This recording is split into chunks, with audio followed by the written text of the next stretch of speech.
Hola a todos, hoy vamos a hacer tatuajes temporales usando distintas técnicas. Vamos a usar dibujos de Suicide Squad, de Joker y de Harley Quinn. Además vamos a usar pegamento para piel, cola blanca, medias, ya veréis. Para la primera técnica imprimimos sobre servilleta. Os dejo en la tarjeta en la descripción otros vídeos en los que se ve mejor cómo hacemos esto.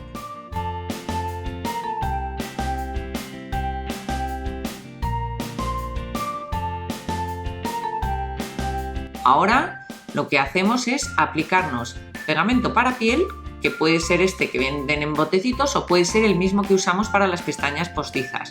Ponemos encima la servilleta y aplicamos otra vez pegamento por encima.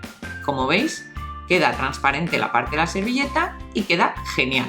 A mí me parece que esto está muy bien. Si no tenéis este pegamento y queréis usar cola blanca, como tampoco los vais a dejar de manera permanente, pues podéis hacerlo. Ponemos la cola blanca, ahora ponemos la servilleta con el trozo que queremos y volvemos a poner cola blanca por encima para que no se estropee. Además, en este caso vamos a tener que pintar la zona blanca porque la parte blanca se va a quedar transparente, como hemos visto antes, ¿no? He de decir que me he emocionado un poco y he puesto demasiada, así que vamos a retirar la que sobra. Y ahora esperamos que seque y una vez seco pintaremos las partes blancas, que veis se han quedado transparentes. Entonces queremos que esos dientes estén bien blancos. Pues nada. También es conveniente que mientras que seque no mováis mucho el brazo para que no se queden arrugas. Yo lo he movido porque estaba haciendo otras cosas. Una vez que hemos pintado lo blanco volvemos a repasar con negro todo lo que es la parte de los dientes para que se marque mejor. Daros cuenta que como tengo ahora cola por encima no estoy pintando en mi brazo, estoy pintando en la cola transparente, en la cola blanca que se ha quedado transparente. Fijaros, me encanta cómo queda. Esto me parece súper fácil de hacer y queda genial.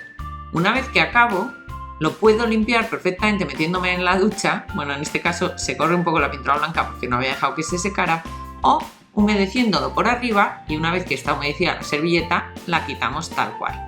Vamos con la segunda técnica que a mí me gusta para cosas pequeñas, para tatuajes pequeños. ¿Por qué?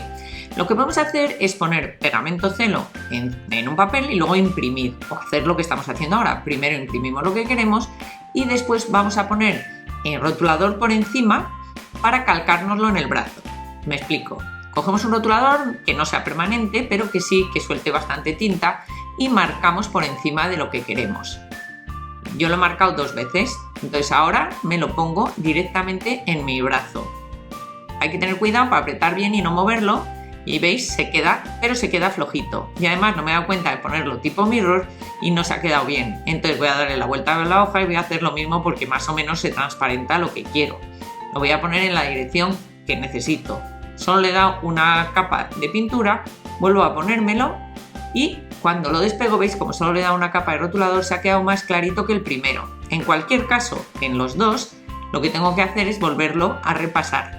Puedo usar el mismo rotulador, que no sea permanente, insisto, o un eyeliner. Esta técnica es muy fácil de hacer. Y vamos ya con la tercera técnica que os voy a contar, que en realidad no es un tatuaje sobre la piel. Lo que yo voy a hacer es hacer un tatuaje sobre una media que sea de color carne, porque luego me la puedo poner encima y parece que me he tatuado en la piel. Esto lo podéis hacer para manos, para piernas. Bien, para eso corto con una tijera muy importante el extremo de la media. Digo muy importante para que no se hagan carreras. Ahora, de lo que se trata es hacer el tatuaje ahí. Como no quiero pintar encima, lo que hago es ponerlo en un bote que sea más o menos del tamaño del brazo y pongo la media por encima. Una vez que hago esto, lo que voy a hacer es pintar. Esta vez sí voy a usar rotuladores permanentes, porque lo que se trata es de que se quede el dibujo, no que luego se mueva. Entonces, cierro bien detrás, es decir, lo dejo bien estirado. Y ahora no tengo más que repasar con los rotuladores. No es tan fácil. Cuanto más estirado está, más fácil es. Pero si no está del todo estirada la media es un poco incómodo. Es que el rotulador va como rozando. Pero bueno, da igual. Se puede hacer perfectamente. Pues nada, me pongo a ello. La ventaja de este tatuaje es que como no es tatuaje, me lo puedo poner y quitar las veces que quiera sin tener que estar ahí limpiándome. Bien, una vez que lo he pintado, ¿veis? Lo quito y lo pongo en un sitio más grande porque quiero que quede mejor el detalle. Entonces lo he extendido en esta botella que es más grande y vuelvo a repasar. Ya si os fijáis no tengo debajo el esquema porque claro sería más pequeño. Bien, lo vuelvo a hacer y ya aprovecho para pintar con rotulador permanente blanco también la parte de los dientes. Cuando acabo no tengo más que volver a repasar con negro y ya está. Lo quito de la botella cuando está seco y ya me lo pongo en el brazo, tapando bien el extremo. Y fijaros cómo queda, ¿eh? Bueno, podemos hacer por aquí también un agujero para estirar, o aquí, pero el agujero cortando, nada de desgarrando, que entonces salen carreras. Y ya está. ¿Os ha gustado el vídeo? No os olvidéis de dar a me gusta. Nos vemos la semana que viene.